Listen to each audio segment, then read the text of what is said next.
But you never know. Sometimes these hurricanes can surge right over, it's a peninsula, so they can surge right over the middle and wreak havoc. So where wind gusts pick up, who knows? University of Florida area. But I'm kind of curious, how prepared everyone is. It kind of would stink if you live down there and have to worry about it every year. Like, people get used to it, I guess, but it's like, what if it actually happened to you? And it's very unsettling to be displaced from your own home. Even people who wish they lived somewhere else don't want to have to go through the hassle, and that, not to mention just the disaster, the traumas of being forced to be displaced. So I kind of thought about her today, she lives in a smaller sort of like old school trailer-ish, if you will, mobile home or what have you. I guess based on Google Images, I guess it's kind of open plains, like farm-ish land. So with other similar mobile homes, and still a mobile home is a mobile home. It's not based heavily with a strong foundation in the ground. So hopefully she knows what to do. Like, she'll just either drive to Georgia or out of danger. Technically you go to South Florida, like further south, and get a hotel, or monetarily, I don't know if she would stay with the step sibling down there. That would seem logical, or if she has other people she knows, so who can sort of provide shelter and this, that, and the other. So anyway, I thought that was interesting. Cyclone, as in my mind or my experience, a newly developed term, an umbrella term covering all the bases until, I guess you could use it until someone identifies it specifically as a hurricane or a tropical storm or tropical depression. But I remember last year thinking Texas just loves using cyclone as so cyclone doesn't seem scary to me, but the implication was that cyclone could be a fear-mongering term, at least by a viewer who wanted 11 Alive channel to define what cyclone meant. So it's just a general term. So well done.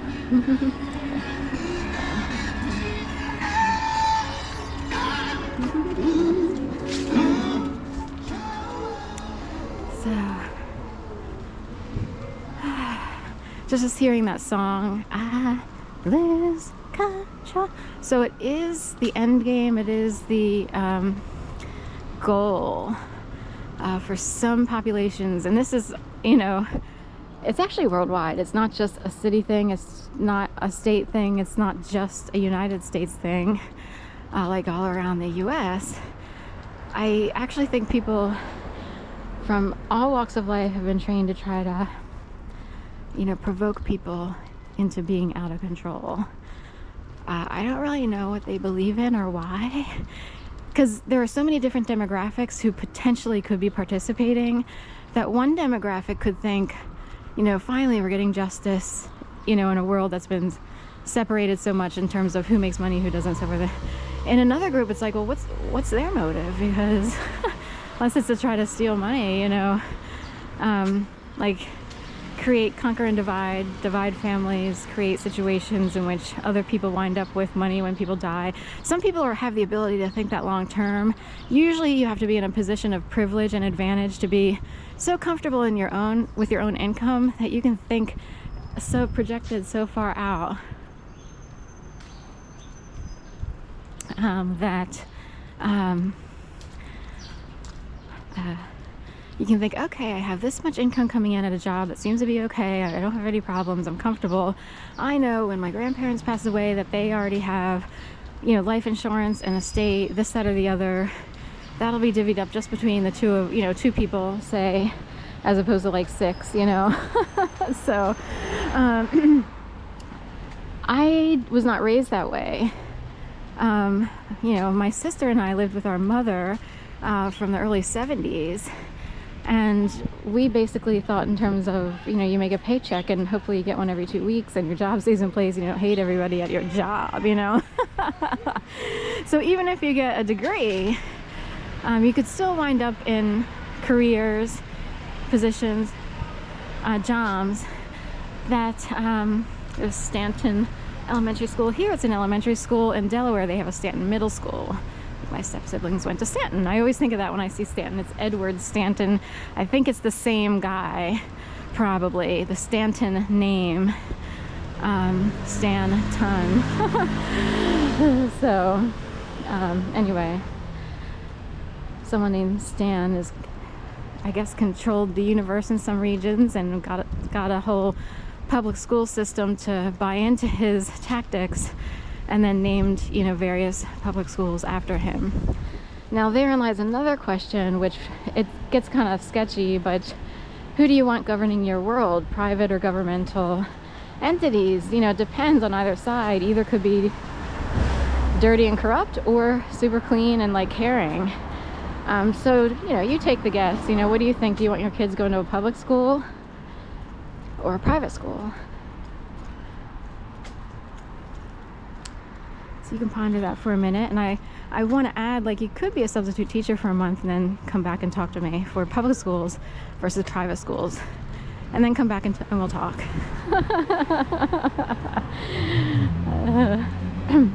Private. So anyway, only because if you're basically someone who's chill, normal, I use the word, you don't need to cause problems for anyone, you kind of just want to go through school and do it, you know, I guess do what you're supposed to, even though I wasn't totally a do what you're supposed to kind of person. Like, I had little tiny strands of, you know, against the man mentality and so forth and so on. But in the end, it's no fun to go to school and have to dodge bullets all day long, metaphorically or literally, to walk on eggshells all day long, to be bullied all day long, to have no order whatsoever. Some people have so much order that it becomes militant, and of course you're going to rebel against that programming. But anyway, we'll get off that topic. It's a hot topic. I kept trying to figure out a way to earn a living when I lived in Florida, and I substitute taught for a while, and I want to thank the private school system for recognizing that I'm a good person, and that other schools, the public school system, tries to set people up, at least in Gainesville, Florida, to look, you know, not as good of a person as they are. They'll try to set you up to lose control, you know, whatever, go berserk. Then you're put on the defensive trying to say, are you kidding? Are you kidding me? And they're not stripping away someone to like a reality of a person. That is not a truth. People will try to bring that up. Oh, how many licks does it take to get to the center of a lollipop? Or who's really at the core of a person? That's not true. If you antagonize someone, keep going.